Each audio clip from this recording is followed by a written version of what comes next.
Olá! Hoje a gente vai mergulhar numa ideia que é, no mínimo, fascinante. A ideia de que existe uma história secreta. Sabe, um tipo de roteiro invisível que foi escrito muito antes da gente ter consciência de qualquer coisa e que pode estar, de alguma forma, dirigindo a nossa vida. Já parou para pensar nisso? Sabe aquela sensação de que certas dificuldades, alguns medos ou até mesmo o jeito de lidar com o sucesso parece que seguem um padrão que não começou com a gente? É quase como se estivéssemos vivendo o enredo de outra pessoa. Pois é, essa é a pergunta central que a gente vai explorar hoje. Então, vamos lá. O conceito que a gente vai desvendar se chama Projeto Sentido. Tenta imaginar como se fosse um software emocional, sabe? Que foi instalado lá no nosso inconsciente.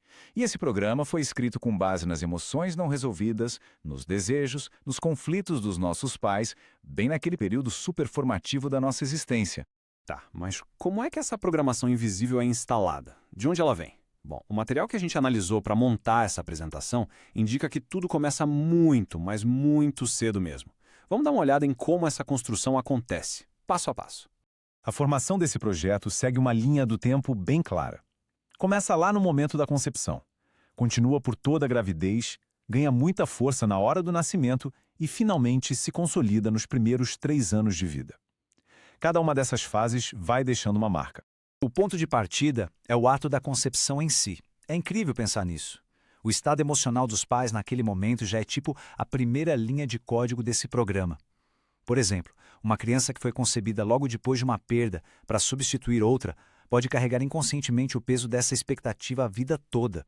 E aí, durante a gestação, o bebê é praticamente uma esponja emocional da mãe.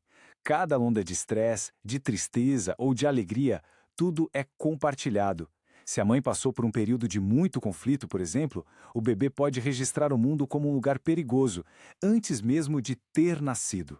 Agora, olha que interessante isso aqui. O nascimento em si pode se tornar uma grande metáfora para a vida. Um parto a fórceps, por exemplo, pode instalar um programa do tipo "eu sempre vou precisar de ajuda para conseguir as coisas". Ou cordão enrolado no pescoço. Isso pode gerar lá na frente uma sensação de asfixia, de se sentir preso em situações difíceis na vida adulta. É muito profundo. Depois do nascimento, o ambiente em volta continua a reforçar essa programação inicial. Os primeiros anos de vida são absolutamente cruciais para confirmar as regras do mundo que foram aprendidas ainda no útero. Então, experiências como ficar numa incubadora podem reforçar um sentimento de isolamento. A ausência de um dos pais pode solidificar um medo gigante de abandono. Cada evento desses não é só um acontecimento, é uma confirmação daquele programa inconsciente que já estava rodando. Certo. E como tudo isso aparece mais tarde na vida adulta? A questão é que esses programas, eles não somem, eles viram os filtros através dos quais a gente enxerga o mundo e a nós mesmos. Basicamente, esses programas se transformam em crenças fundamentais que operam no piloto automático, sabe? Influenciando tudo que a gente faz. Vamos ver alguns exemplos de como isso funciona na prática. Se o programa principal é o do abandono, isso pode virar uma crença de que não somos bons o suficiente para que alguém fique por perto. E como resultado, a gente passa a ver o mundo como um lugar onde a perda é certa. Muitas vezes até sabotando relacionamentos para confirmar essa crença. Faz sentido, né? Da mesma forma, um programa de rejeição pode criar uma autoimagem de inadequação. A pessoa pode sentir que tem algo de muito errado com ela e aí vai interpretar qualquer crítica ao distanciamento como uma prova de que o mundo é de fato um lugar que a rejeita. E por último, o medo de fracassar. Isso muitas vezes está ligado a um sentimento de impotência que foi instalado bem cedo. A crença interna é: eu sou um fracasso ou eu não consigo. Isso acaba criando uma visão de mundo onde qualquer desafio pode levar à dor, e isso gera uma paralisia. Bom, diante de tudo isso, fica a pergunta: a gente está condenado a repetir esses padrões para sempre? A resposta, segundo a fonte que a gente analisou, é não. E a chave para a mudança está na consciência. Então, o ponto crucial é este. O nosso inconsciente não é um inimigo. Ele só quer se expressar para poder se liberar.